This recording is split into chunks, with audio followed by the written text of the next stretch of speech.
മോഹൻലാൽ നായകനായി സത്യൻ അന്തിക്കാട് സംവിധാനം ചെയ്യുന്ന പുതിയ ചിത്രമാണ് ഹൃദയപൂർവ്വം. ഈ സിനിമയുടെ പൂജ ചടങ്ങുകൾ കൊച്ചിയിൽ വെച്ച് ലളിതമായി നടന്നു. സത്യൻ അന്തിക്കാടും മോഹൻലാലും ചേർന്ന് ഭദ്രദീപം തെളിയിച്ചാണ് ചടങ്ങുകൾക്ക് തുടക്കം കുറിച്ചത്. സിദ്ദിഖ്, വി. ഉണ്ണികൃഷ്ണൻ, ആന്റണി പെരുമ്പാവൂർ തുടങ്ങിയ പ്രമുഖർ ചടങ്ങിൽ പങ്കെടുത്തു.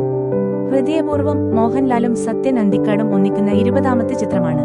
ഈ കൂട്ടുകെട്ടിലെ അവസാന ചിത്രം 2015-ൽ പുറത്തിറങ്ങിയ എന്നും എപ്പോഴും ആയിരുന്നു. ചിത്രത്തിന്റെ കഥ അഖിൽ സത്യനാണ് ഒരുക്കിയിരിക്കുന്നത്. ഇട്ടി പി. സോനു തിരക്കഥ എഴുതുന്നു. അനു മൂത്തേടത്താണ് ഛായാഗ്രഹണം. ജസ്റ്റിൻ പ്രഭാകർ സംഗീതം നൽകുന്നു. ആശീർവാദ് സിനിമാസിന്റെ ബാനറിൽ ആന്റണി പെരുമ്പാവൂരാണ് ചിത്രം നിർമ്മിക്കുന്നത്. സിനിമയിൽ മോഹൻലാൽ അവതരിപ്പിക്കുന്ന കഥാപാത്രത്തിന്റെ പേര് സന്ദീപ് ബാലകൃഷ്ണൻ എന്നാണ്.